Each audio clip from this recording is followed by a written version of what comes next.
They leave their mark on a family. That's what they do. They don't leave their mark on the world. They don't, you know, they're not the authors of great books or what have you. They leave their mark on the family. So it's up to the family to remember their family member dogs. And that's what I try and do. How about something a little different? You know, we like our dog clips. And the crew works very hard to find them all over the place. And we found a good one. Driving Miss Doggie, I call it. And it's an Australian bit, but I thought it was pretty good. So let's check it out. Go. So this dog, Monty, is going to attempt to become the first dog ever to drive a car down a racetrack. It's never happened before, and it's going to be quite something to see if it comes off. But, you know, amazing to think that 2 months ago, this dog, Monty, was a homeless stray at the SPCA in South Auckland just 2 months ago. And then beautiful dog. An incredible campaign began.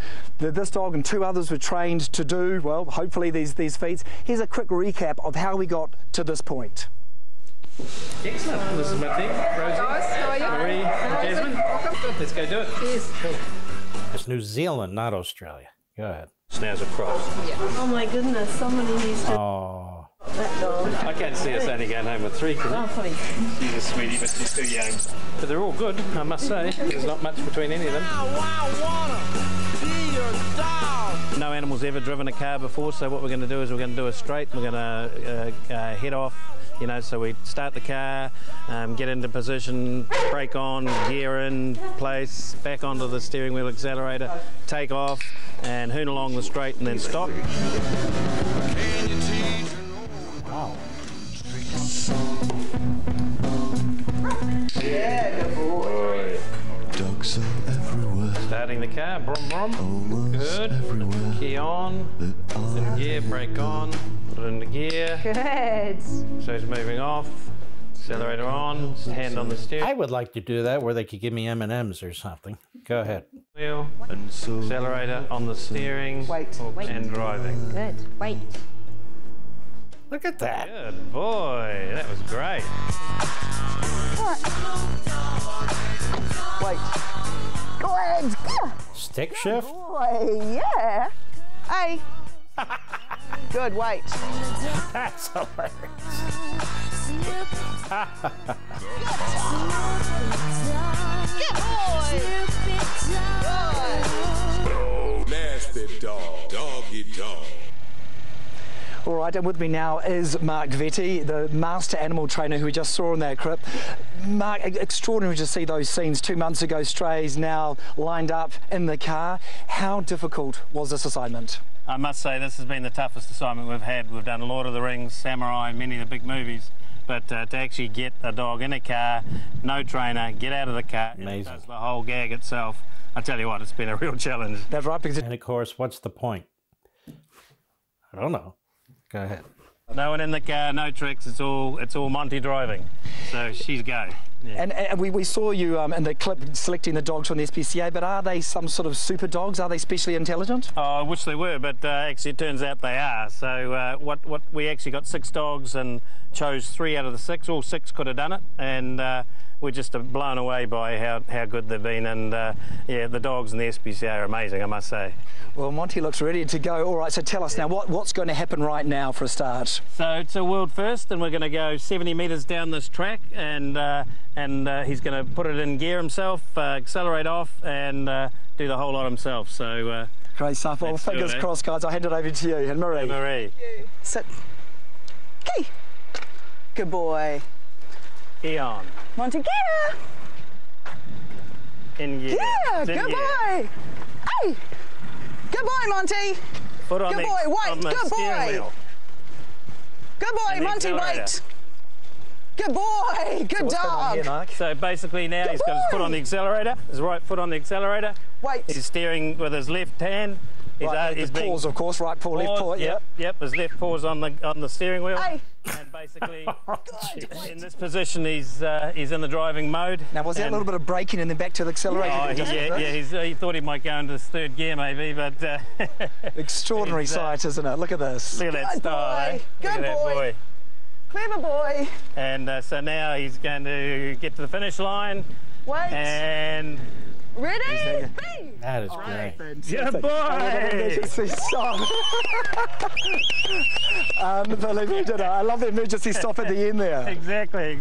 Now, Mark, it's almost too bizarre to believe. Was that real? There's no remote control in a way somewhere? That's all the dog doing it. He put basically started the key, put his paw on the brake to allow the car to go into gear, puts it into drive, back onto the steering wheel, accelerator on, off he goes, down the track, and then gets over the finish line, brake on. We're here because there are 3 wonderful ambassadors for SPCA Auckland, and Monty, Ginny and Porter, who have just done an absolutely wonderful job of showing how smart, how intelligent and talented SPCA dogs are.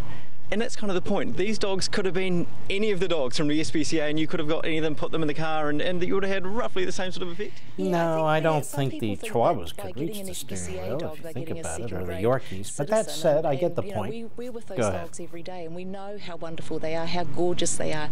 So this was an opportunity to show New Zealand, and as the case has been, to show the world just how amazing they are. And our dream would be for SPCA dogs or shelter dogs throughout the world to be people's first choice. What exactly are we going to do here? Well, we've got a 180-degree hairpin turn here, camber on the track, and that makes it really hard for the dog to turn the corner.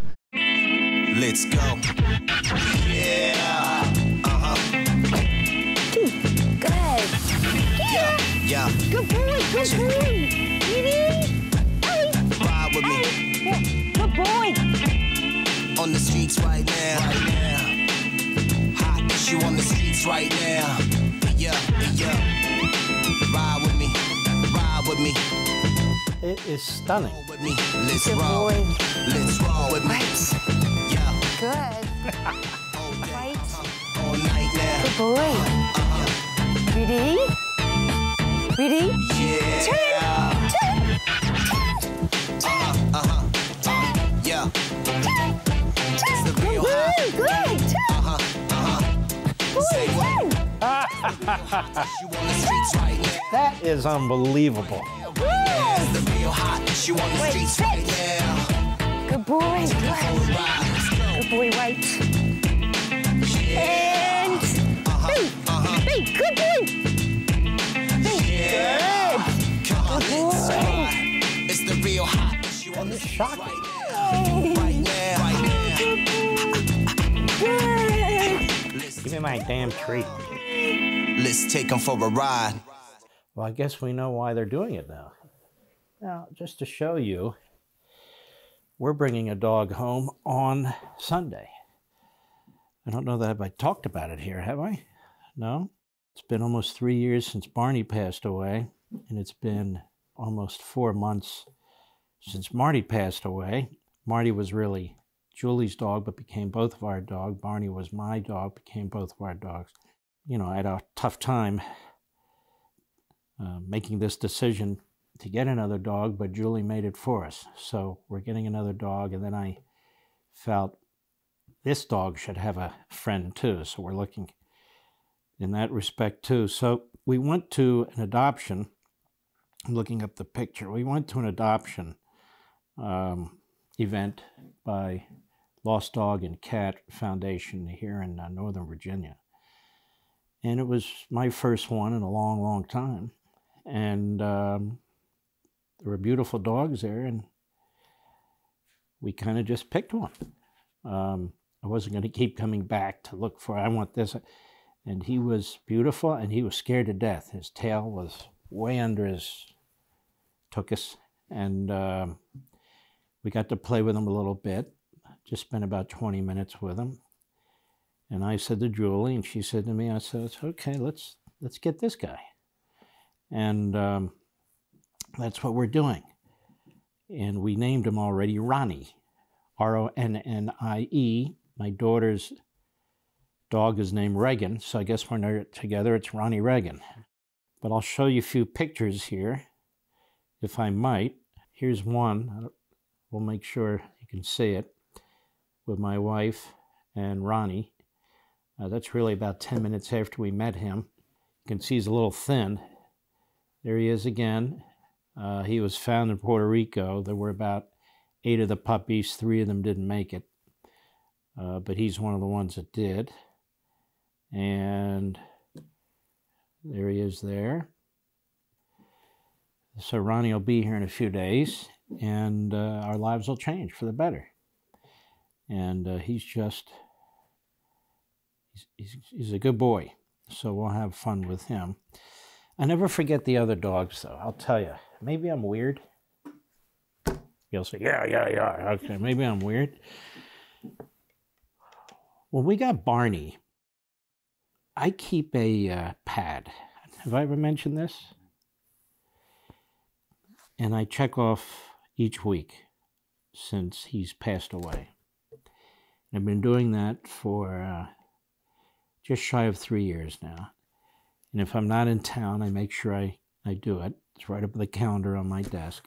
And when I got Barney, I did the same thing with respect to Pepsi and Griffin. It's just my way of keeping in touch with them. And I never want to forget any of them because it's so easy to do, and I don't want to do it.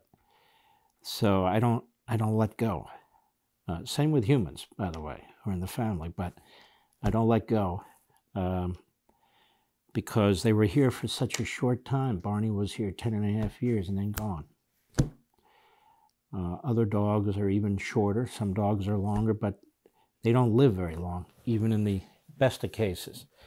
So they leave their mark on a family. That's what they do. They don't leave their mark on the world. They don't, they're not the authors of great books or what have you. They leave their mark on the family. So it's up to the family to remember their family member dogs. And that's what I try and do. So Barney can never be replaced. Pepsi, the others too, they can never be replaced. So that's the way I think of them. Want to see more? Sign up for LevinTV.